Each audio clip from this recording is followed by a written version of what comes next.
घोसी उपचुनाव ये वो चुनावी रण था जिसमें न केवल सुधाकर सिंह और दारा सिंह चौहान लड़े, बल्कि इस चुनाव में अखिलेश यादव वर्सेस ओपी राजभर की जंग देखने को मिली। इंडिया वर्सेस एनडीए की भी जोर आजमाइश देखने को मिली, लेकिन घोसी की जनता ने इंडिया के विजन को देखते हुए सपा प्रत्याशी सुधाकर सिंह को विधानसभा भेजने का काम किया। बता दें कि घोसी उपचुनाव भले ही दारा सिंह हार गए हों और सपा प्रत्याशी सुधाकर सिंह जीत गए हों, लेकिन चर्चा है तो बस उस नेता की जिसने चुनाव में पूरा माहौल बनाए रखा, जिसने कभी यादवों के विवेक की बात की तो कभी सपा प्रमुख अखिलेश यादव को मैनपुरी भेजने की बात कही। जी हाँ, हम बात कर रहे हैं सुभाषपा के अध्यक्ष ओपी राजभर की, जो अब अपने ही साथियों की आंखों में खटकने लगे हैं, जिनके साथ वो मंच साझा करते थे और डंके की चोट पर जीत का दम भरते थे। बता दें कि पत्रकार साथियों ने जब संजय निषाद से घोसी हार पर सवाल किया तो उन्होंने बिना नाम लिए कहा कि हम ये चुनाव कुछ बड़बोले नेताओं की वजह से हार गए। पहले दिन हम पूरा हुआ 43 गांव में निषाद थे, 43 गांव में 40 गांव में हमने 60 से 80% वोट मिला हुआ। 3 गांव में हम हारे हुए हैं, 3 गांव में, और वो भी हम अपने वजह से नहीं हारे हैं। भारतीय जनता पार्टी के नेता हैं, वो उस गांव में गए और डॉक्टर संजय और निषाद पार्टी के खिलाफ बोलने लगे, तो निश्चित रूप से ये जय निषाद राज के खिलाफ जो भी बोलेगा उसको कहाँ मिलेगा।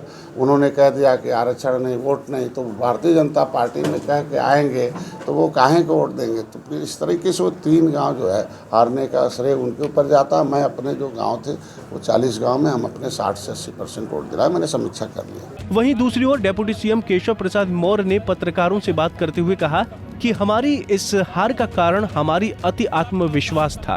वहीं उन्होंने कहा कि इस जीत को लेकर समाजवादी पार्टी फूले नहीं समा रही है, वो गुब्बारे की तरह फूल चुकी है। जनता फिर से उनकी हवा निकालने का कार्य करेगी। यह सच है कि हम लोग घोसी का चुनाव हारे हैं, इससे हम इनकार नहीं कर रहे हैं, और हार की समीक्षा पार्टी करेगी और निश्चित तौर से हम लोकसभा मऊ में कमल खिलाएंगे। भारतीय जनता पार्टी गठबंधन वहाँ जीतेगा।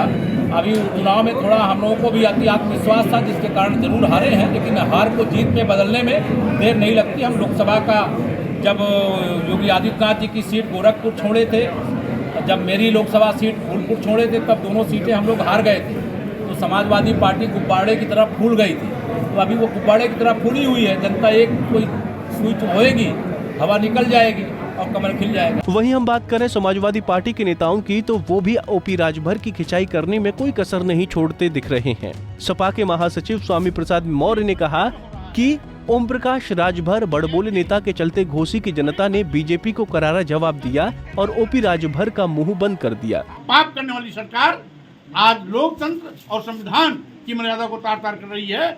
ये समस्याएं ही सब पर आज भारी है और समस्याओं से देश जूझ रहा है। जनता तड़प रही है और इसीलिए इंतजार कर रही है लोकसभा 2024 का कि कब भाजपा की विदाई करनी है। बता दें कि जहां एक और बीजेपी प्रत्याशी को जिताने के लिए ओपी राजभर ने जिम्मेदारी संभाल रखी थी, वहीं दूसरी ओर मैनपुरी लोकसभा उपचुनाव की जीत के बाद अखिलेश यादव ने घोसी की जिम्मेदारी शिवपाल यादव को सौंपी थी, जिन्होंने कड़ी मेहनत के बाद सपा प्रत्याशी को करीब 42,000 वोटों से जीत दिलाई।